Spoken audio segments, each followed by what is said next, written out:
Anantnag encounter में शहीद colonel Manpreet Singh से उनकी पत्नी की आखिरी बार बातचीत बुधवार को हुई थी। तब कर्नल साहब अनंतनाग में आतंकियों का मुकाबला करने की तैयारी कर रहे थे, इसीलिए उन्होंने बाद में फोन करने की बात कहकर कॉल काट दिया। इसके बाद कर्नल साहब का फोन कभी नहीं आया। इस अधूरी बातचीत की पूरी तस्वीर आज मोहाली में दिखी, जब अपने जाबाज पिता को विदाई देने के लिए उनका 7 साल का बेटा सेना की ड्रेस में आया। शहीदों के घर से आई आज की तस्वीर देखकर आप सभी दर्शकों के लिए अपनी भावनाओं को काबू करना बहुत मुश्किल होगा।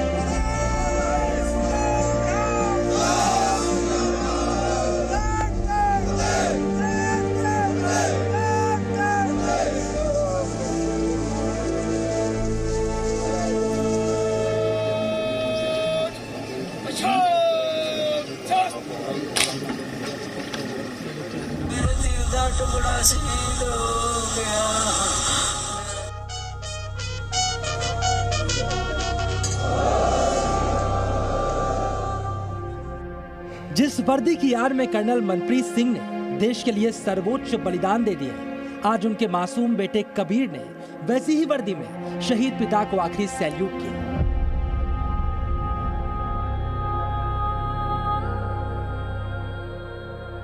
कर्नल सिंह की मां ताबूत पकड़े खड़ी रही, पत्नी जगमीत कौर भी पार्थिव शरीर को एकटक निहारती रही। कर्नल सिंह अपने पीछे 2 मासूम बच्चों को छोड़ गए। बेटी वाली 2.5 साल की तो बेटा कबीर सिर्फ 7 साल का। दोनों बच्चे अभी अपने पिता की शहादत का मतलब नहीं समझते, ना ही ये जानते हैं कि उनके पापा आज उनसे मिलने तिरंगे में लिपट कर क्यों आए। पर कबीर को यह मालूम है कि उनके पिता इतने वीर थे कि आज मोहाली समेत पूरा देश उन्हें सलाम कर रहा है। कर्नल की पत्नी कभी बेटी को गले लगाकर अपने आंसुओं को रोकती रही, तो कभी उसे चूमकर खुद को ढाढ़स बंधाने की कोशिश करती रही। अनंतनाग में शहादत के बाद जब कर्नल मनप्रीत सिंह का पार्थिव शरीर मोहाली पहुंचा, तो पूरा शहर उन्हें आखिरी श्रद्धांजलि देने के लिए पहुंच गया। हाथ में तिरंगा लेकर लोगों ने अपने जाबाज को आखिरी सलाम किया। अंतिम सफर के दौरान शहीद के सम्मान में देशभक्ति के नारे लग रहे थे और कर्नल सिंह के जाने के गम में लोगों के आंसू थम नहीं रहे थे।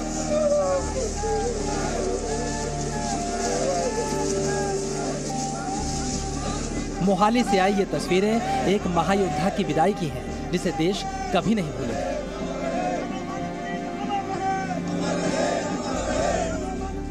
रोज की तरह सुबह बुधवार को कर्नल मनप्रीत की पत्नी जगमीत कौर ने उनको कॉल किया, तो आगे से कर्नल साहब ने कहा किसी मिशन पे बिजी हूं, बाद में बात करूंगा। उसी शाम आतंकवादियों से लोहा लेते हुए कर्नल मनप्रीत सिंह शहीद हो गए और कर्नल मनप्रीत और जगमीत कौर के बीच की बात हमेशा हमेशा के लिए अधूरी रह गई। देश का सिपाही फर्ज की राह पर भले ही कुर्बान हो जाए, उसकी निशानियां कभी नहीं मिटती। ये वही तस्वीरें हैं जो आज कर्नल के परिवार के लिए जीने का सहारा है।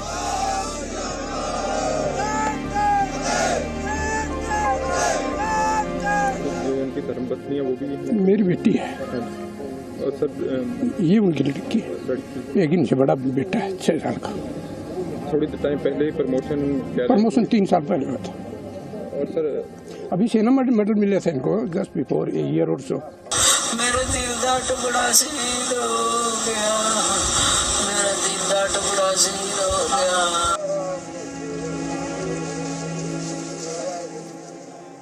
मोहाली में राज्यपाल बनवारी लाल पुरोहित ने कर्नल मनप्रीत सिंह को श्रद्धांजलि दी। भारतीय सेना के पूर्व सेनाध्यक्ष जनरल वेद प्रकाश मलिक ने भी शहीद को आखिरी विदाई दी और सेना की जवाबी कार्रवाई की तरफ इशारा भी दिया। It's a big loss to the regiment and to the army, and so Naturally, I'm also feeling sad being from the same family. And we hope that people who have carried out these things, they will be sorted out soon. Punjab के मोहाली में मुल्लापुर गरीबदास गांव में colonel Manpreet Singh को पूरे सैन्य सम्मान के साथ विदाई दी गई। देश के लिए सर्वोच्च बलिदान देने वाला ये सपूत अमर हो गया। श्रद्धांजलि सभा की इस एक तस्वीर पर पूरे देश को गर्व है। आज सेना की वर्दी में मासूम कबीर ने जब अपने पिता को आखिरी सलाम किया तो संदेश साफ था कि शहादत का बदला जरूर लिया जाएगा। मोहाली से रोहित बंसल के साथ ब्यूरो रिपोर्ट जी मीडिया। देश के दुश्मनों के खिलाफ मोर्चे पर शहीद मेजर आशीष धौंचक को आज पानीपत में अंतिम विदाई दी गई। शहीद मेजर के अंतिम दर्शन के लिए पूरा पानीपत आया और उनकी मां का हौसला और हिम्मत देखकर लोग अपने आंसू नहीं रोक पाए। मेजर ने अपने सपनों का जो आशियाना बनाया था, वहां आज उनके पार्थिव शरीर को लाया गया। तब वहां मौजूद लोगों की आंखों में गम और गुस्सा दोनों दिखाई दिया।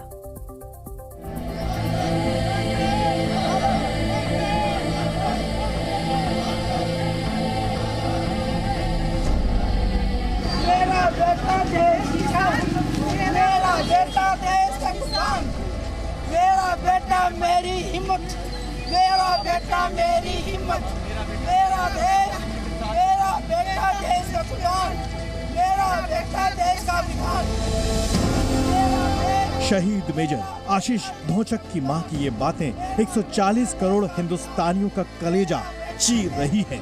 मेरा बेटा देश किसान, मेरा बेटा देश का किसान।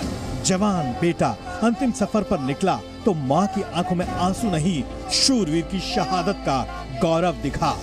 मेरा बेटा देश का किसान, मेरा बेटा देश का किसान, मेरा बेटा देश का किसान, मेरा बेटा मेरी हिम्मत, मेरा बेटा मेरी हिम्मत।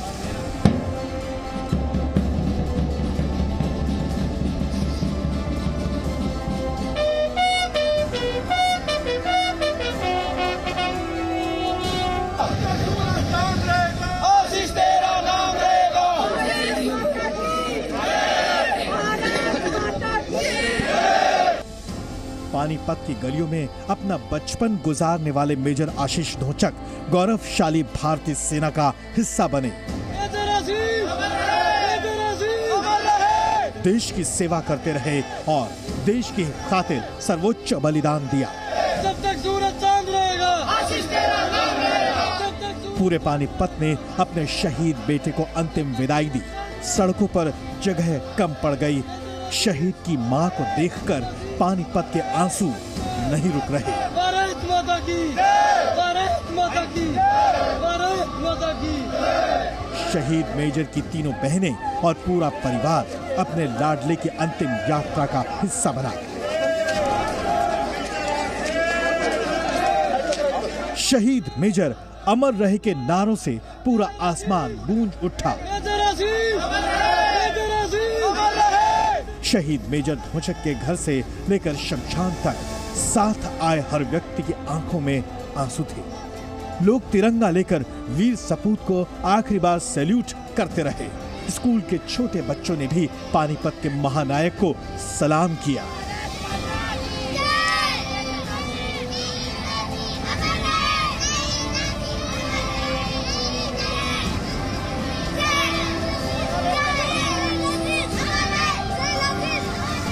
आज सुबह उस वक्त माहौल गमगीन हो गया जब शहीद मेजर का पार्थिव शरीर उनके घर ले जाया गया, जहां उन्हें 23 अक्टूबर को गृह प्रवेश करना था। ये जो घर आप देख रहे हैं, इस घर को करीब 1.5 साल से लगातार इसको बनाया जा रहा था। उसके बाद जो मेजर शहीद आशीष हैं, उनकी तमन्ना थी कि उनका अपना घर होना चाहिए। उसके बाद में उन्होंने इस जगह को चुना और ये जगह जो है काफ़ी पॉश एरिया है और इसके बाद में इस प्लॉट को ख़रीदा गया और फिर ख़रीदने के बाद 1.5 साल तक इसको बनाया गया।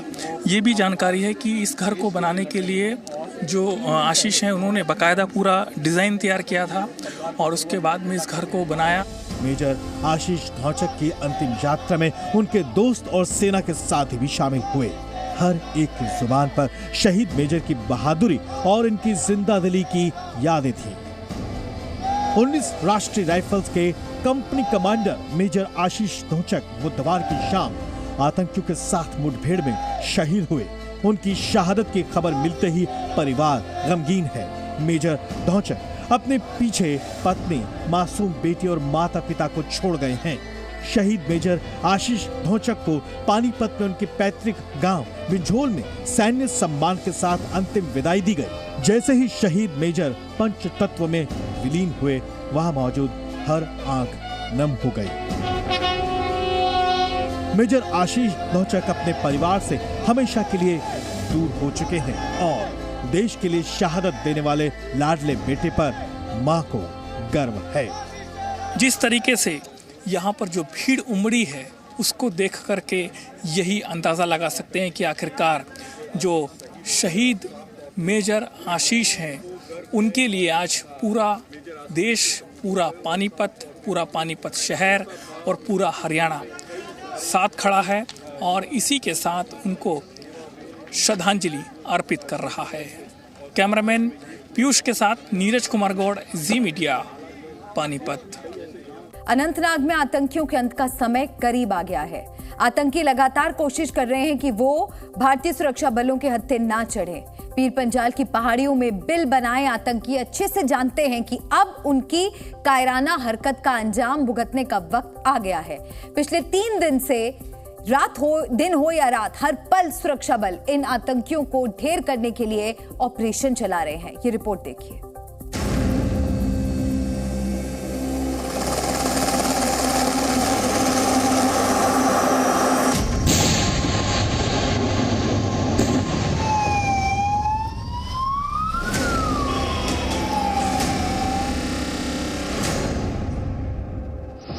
आतंक के अंत का ट्रेलर।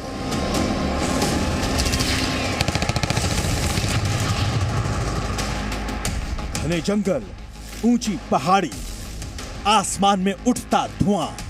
आतंकियों की करतूतों की अंतिम विदाई का ये सिर्फ नेट प्रैक्टिस है, लेकिन सुरक्षा बलों की ये कार्रवाई तब तक जारी रहेगी जब तक एक भी आतंकी अपने बिल में छिपा हुआ है, जब तक एक भी आतंकी अपने अंजाम तक नहीं पहुंच रहा है। आसमान में उड़ते ड्रोन भी आतंकियों को ढूंढ रही है और उन पर अटैक करने में मदद कर रही हैं। ड्रोन से जो सिग्नल मिलती है वो कमांड सेंटर जो यहीं पे लाया गया है वहां पर जाती है और उस कमांड सेंटर से फिर जो सूचना है वो सैनिक तक पहुंचती है जो ऑपरेशन कर रहा है, और वो सैनिक जो है इस जगह पर जो है फायर करता है। और हमने देखा कि इस जगह पर लगातार आईडीज किए गए। ये देखिए आप, फिर से एक बार आईडी दागी गई उसी जगह पर, यानी ये सुरक्षा बलों को यकीन हो चुका है कि इस जगह पर मिलिटेंट्स की एक हाइड आउट है, उसको नष्ट करना है। दिन हो या रात, सुरक्षा बलों ने प्रण लिया है कि चाहे घुसकर मारना हो या आसमानी आंख की मदद से इन आतंकियों की कब्र खोदनी हो, ऑपरेशन ऑल आउट रुकेगा नहीं। कोई जवान सोएगा नहीं, कोई जवान आतंकियों को छोड़ेगा नहीं। जो वेपनरी है उसको लाया जा रहा है, रॉकेट लॉन्चर्स लाए गए हैं जो आप देख सकते हैं।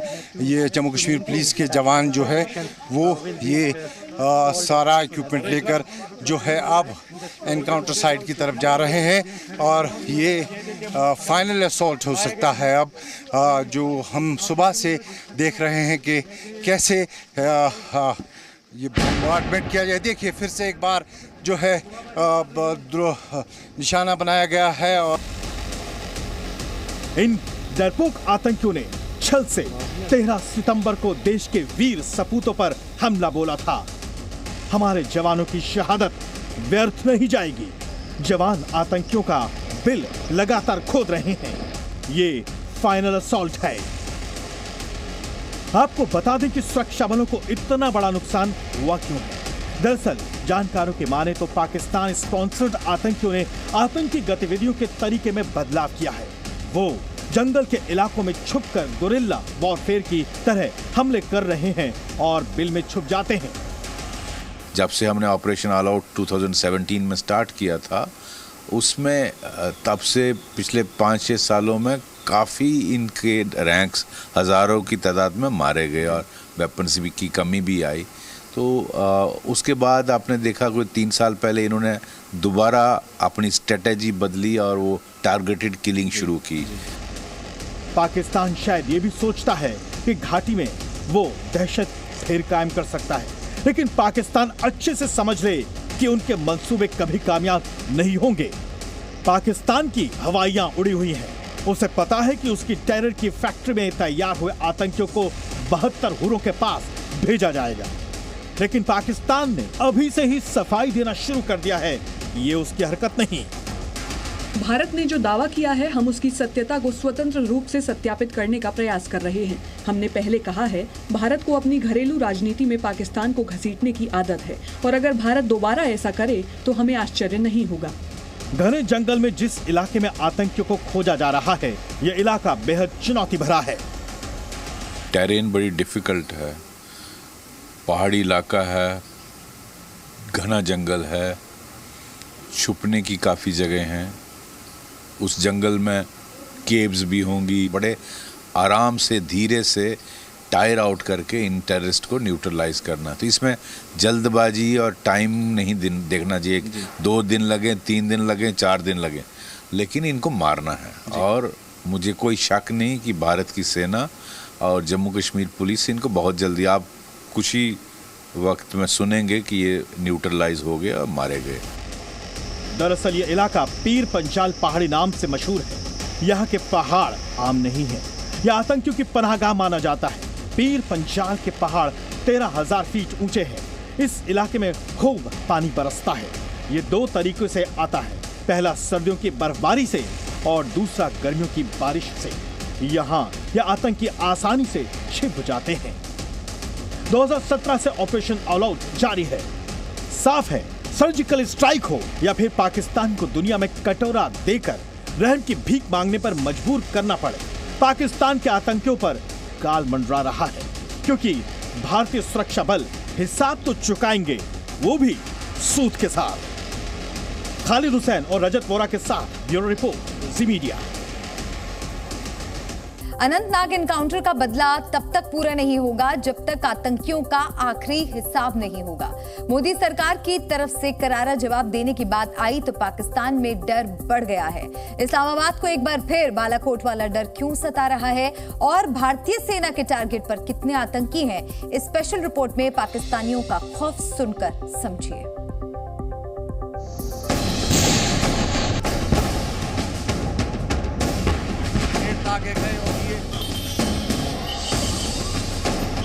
इस आतंकवादी हमले की भी करारा जवाब दिया जाएगा। दिल्ली से बयान आते ही इस्लामाबाद में खलबली मच गई है। अनंतनाग हमले के बाद से पाकिस्तान में सर्जिकल स्ट्राइक का खौफ है और मोदी सरकार का नया बयान सुनकर पाकिस्तानी सरकार और सेना दोनों की हालत खराब है। मुंह तोड़ जवाब भी दिया जाएगा और ये जो हुआ है ये दुर्भाग्यपूर्ण भी है। और जिस तरह से जम्मू कश्मीर में धारा 370-35 से कांग्रेस, जिसके कारण 40,000 लोगों की अब तक वहां पे मृत्यु हुई, एक आतंकवाद का ऐसा जहर वहां पर घोला गया था, सीमा पार से पाकिस्तान के द्वारा जो घुसपैठ होती थी, उसके खिलाफ कड़ी कार्रवाई पिछले 9 सालों में हुई है। रिकॉर्ड आतंकवादियों को मारा भी गया है और इस आतंकवादी हमले की भी करारा जवाब दिया जाएगा। मोदी सरकार के मिनिस्टर के इस बयान का मतलब समझिए। अनंतनाग का बदला पाकिस्तान से जरूर लिया जाएगा। पाकिस्तान पर अटैक तय है, बस वक्त और लोकेशन की जानकारी मिलनी बाकी है। इस बयान के बाद पाकिस्तान में भारत को लेकर जो भी कंफ्यूजन था वो क्लियर हो गया है। अनंतनाग हमले की जवाबी कार्रवाई यानी पाकिस्तान और पीओके में मौजूद टेरर ट्रेनिंग कैंप या अड्डों में किसी भी वक्त धमाका होने वाला है। कश्मीर में टेरर अटैक के बाद से पाकिस्तानियों को यकीन है कि भारतीय सेना किसी भी वक्त जवाबी हमला कर सकती है। ये कोई पहला मौका नहीं है। इससे पहले साल 2019 में पुलवामा टेरर अटैक के बाद पाकिस्तान के बालाकोट में जैश के टेरर कैंप पर हवाई हमला किया गया था। भारतीय वायुसेना के 12 मिराज फाइटर जेट्स ने पाकिस्तान की सीमा में घुसकर आतंकियों के ट्रेनिंग कैंप पर 1-1 टन के 5 बम गिराए थे। इससे पहले 2016 में पाकिस्तानी आतंकियों ने कश्मीर के उरी में आर्मी कैंप पर अटैक किया था। जवाब देते हुए भारतीय स्पेशल फोर्स ने पीओके में दाखिल होकर 7 टेरर कैंप्स को तबाह किया था। अब अनंतनाग में आतंकियों ने फिर से पीठ पर हमला करने की कोशिश की, जिसका जवाब आतंक के आका को छाती पर दिया जाएगा। 2019 में पाकिस्तान ने जवाबी कार्रवाई करने के चक्कर में अपना ही नुकसान किया था। पाकिस्तान के फाइटर जेट्स ने सीमा के करीब आकर हमले की कोशिश की, जिसके बाद भारतीय फाइटर जेट्स ने पाकिस्तान के F-16 लड़ाकू विमान को ध्वस्त कर दिया था। इस वक्त भारतीय सेना के निशाने पर पाकिस्तानी आतंकी हैं। टारगेट तय है, किसी भी वक्त हमले का ऐलान हो सकता है और सीमा पार बैठी पाकिस्तानी सेना अपने पिटने का इंतजार कर रही है। ब्यूरो रिपोर्ट, जी मीडिया। और अब आपको चीन और पाकिस्तान की टेंशन बढ़ाने वाली दूसरी खबर बताते हैं। देश की सीमाओं पर भारत की ताकत और बढ़ने वाली है। भारतीय वायुसेना को जल्द ही 12 नए सुखोई फाइटर जेट मिलने वाले हैं। रक्षा मंत्रालय ने आज 12 सुखोई लड़ाकू विमान खरीदने के प्रस्ताव को मंजूरी दी है। इन विमानों को हिंदुस्तान एरोनॉटिक्स लिमिटेड बनाएगा, यानी HAL बनाएगा। सुखोई विमानों की नई खेप के लिए करीब 11,000 करोड़ के बजट को मंजूरी दी गई है। Z News.